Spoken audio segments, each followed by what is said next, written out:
A lot of people underestimate that word, and I'm very big on words.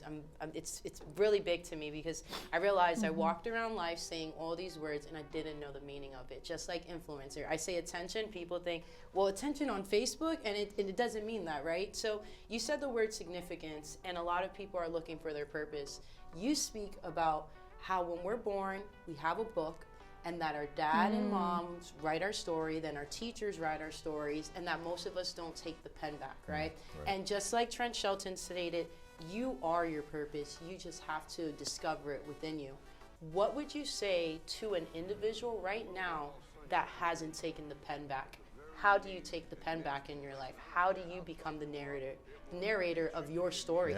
Yeah. And you know, I believe, for one, I believe every human within them has a book, like an actual book they can publish and sell, like, because we all have such unique stories, right? Your path is so different than mine and Nina's, and everybody in here has a different path. But then there's a second book, and that second book is being written right now about each and every single one of us.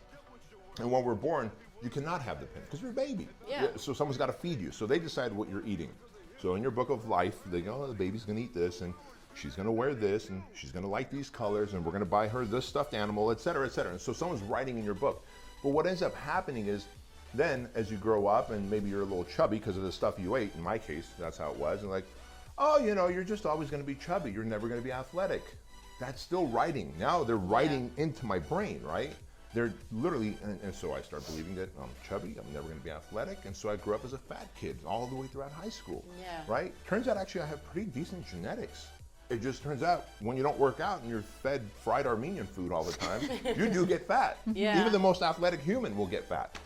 And so, you know, so at some point they tell you, right, like, hey, watch out for the economy, watch out, you know, don't travel too much. My mom, she's afraid of travel. I travel every week. I'm in airplanes all the time. What if the plane falls out of the sky? So they're always writing in your, you know, grandparents and parents and school teachers, and it's based on their experience of life. So they're projecting their fears, their experiences onto you.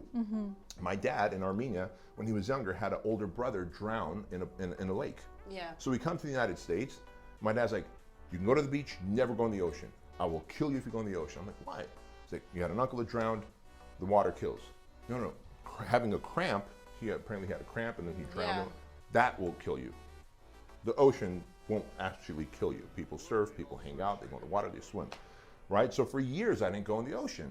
For years.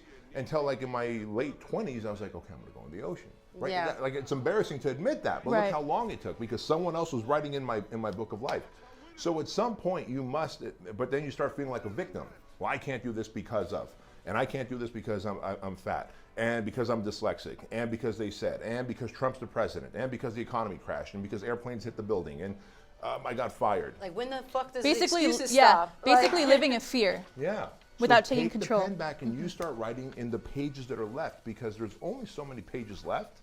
And at some point, if you don't write in that book, there's going to be this last state when you're in this bed and you got tubes attached to you, and it's just regret that's going to run through your mind. And that's a very sad thing to have. Absolutely.